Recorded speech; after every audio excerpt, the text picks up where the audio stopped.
Hey there, folks. Today we got the Case Bowie knife. 9-inch blade there. Nice handle. Perfect for my size hands. Brass cross guard. Case Bowie logo there. Pretty neat.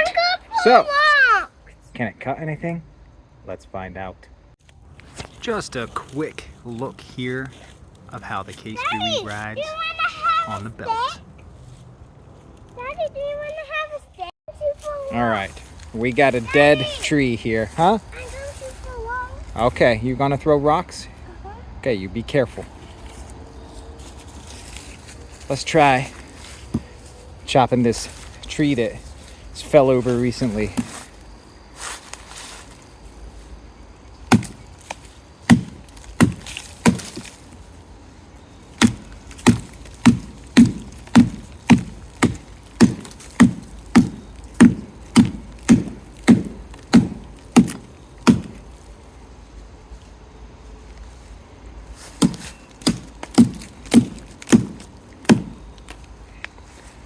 That edge has got bite.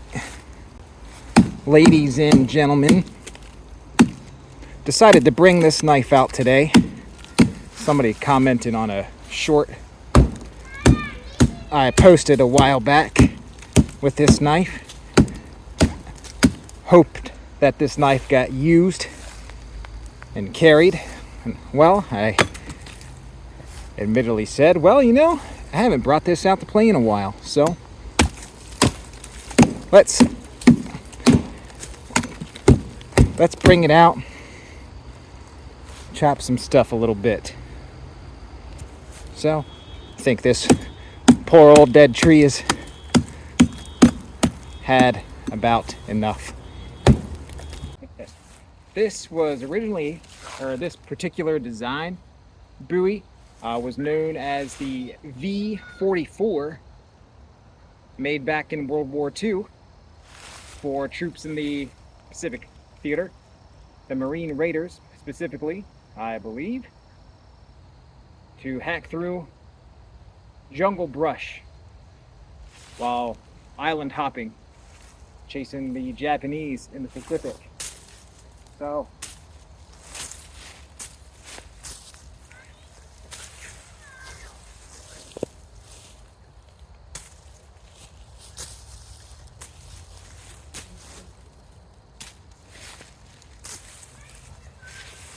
get out of the water.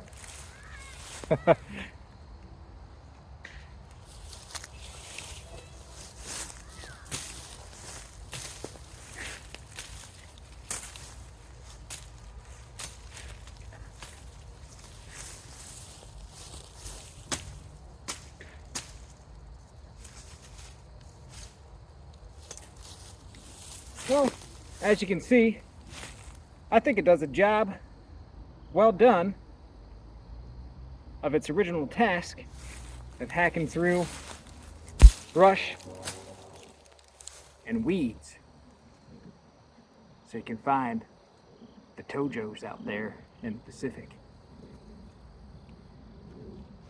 Now, would it make a good combat knife?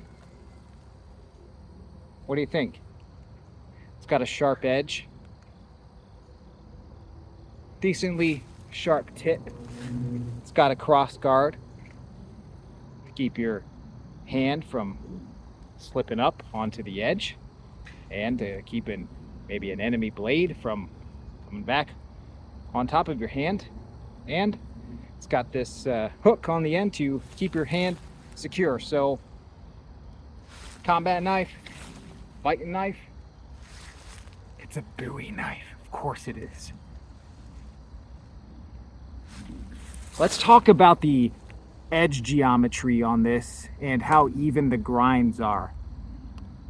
Just kidding. We're not going to talk about that crap. Oh no.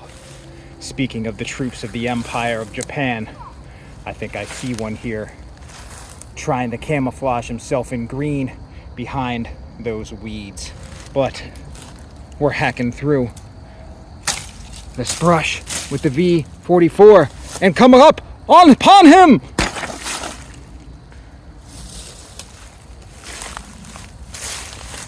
And there, my friends, fellow Americans,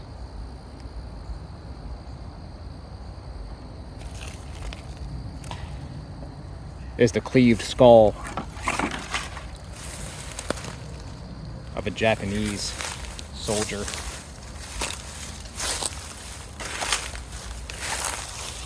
On the island of Okinawa.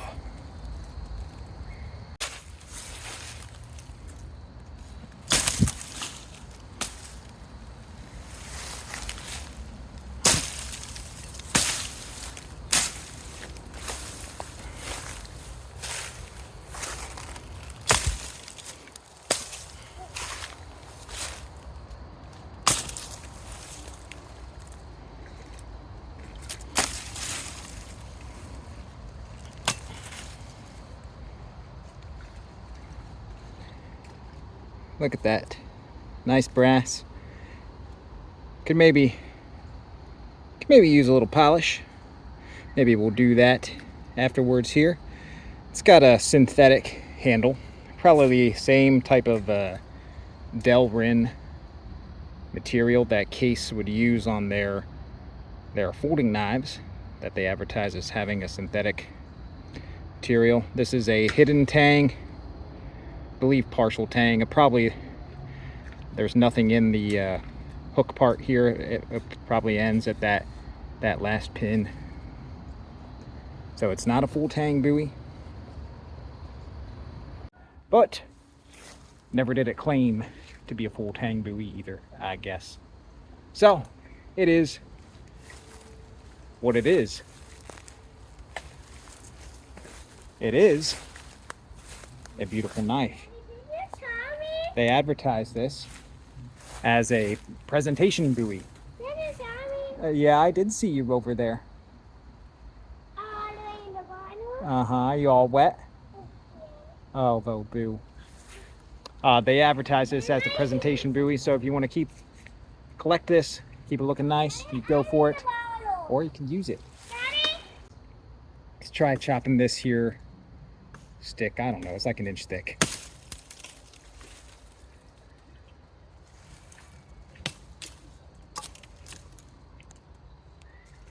Works for me. So I first saw this knife. Let me tell you a little story. Maybe I'll sit down for this. We're sitting here, my son's over there playing in the water. Don't go too deep, because you'll get wet. So when I first got into knives, it was because I watched the John Wayne movie, The Alamo, for like the 100th time in my life. And I watched it, I think, while I was sitting at home with my newborn son 4 years ago on paternity leave. I think I had it on, and I said to myself, I want a Bowie knife. Now I'd had a couple of knives before. I had a few Gerber knives. I had a Gator folding knife and an LMF2 fixed blade knife that I had for quite a while. But I eventually sold the LMF2, and well, I've sold the Gator now too, but that came later. So I wanted a knife. So I started looking around online, Googling what's a nice Bowie knife, and a few things came up, and the Case was one of them. And I had never really watched YouTube videos before or anything, so I didn't know anything about YouTube, and along comes this guy when I'm looking up Bowie knives reviews and stuff on just Googling it. Huh? Yeah. Just Googling it, a YouTube video review comes up on this knife. Some guy named Donnie B all day. and one of his real early videos was of this knife. Might have been a couple months old when I found it and found his channel, but Donnie mentioned in the video that something like Jim Bowie would be crapping in his grave if you knew you bought a knife with his name on it and just hung it on your wall. Go out there and cut something with it. Paraphrase, but similar words. So this knife, when I first got it, man, it was my fixed blade knife, and along with this, I got a Case Mako folding knife. It's a small lockback hunter, like a 3-inch blade, so a nice pair with the Bowie. You know, would I ever need another knife having the Case Mako and the Case Bowie? Not really, but you know, I started watching more and more YouTube, you know, Donnie, as well as a bunch of others as well. And well, here I am today. It started with this one, the Case Bowie. Feels great in the hand. I think with the guard and that hook on the end, it really locks in your hand. You know, it's not a grippy material. It's very smooth. Think of like, well, I mentioned earlier, you know, the synthetic Delrin material that Case has on their folding knives, or think of like the Buck fixed blade handles, like their black phenolic. You know, it's similar to that, but with the way the handle is designed, you're locked in there. You're not gonna up and let this fly out of your hand unless you want to. So, Case Bowie, everyone. They've gone up in price a lot the last couple of years, just like everything else, but if you can find a good deal on one, man, go for it. Made in America, my native Pennsylvania right here. The Case Bowie.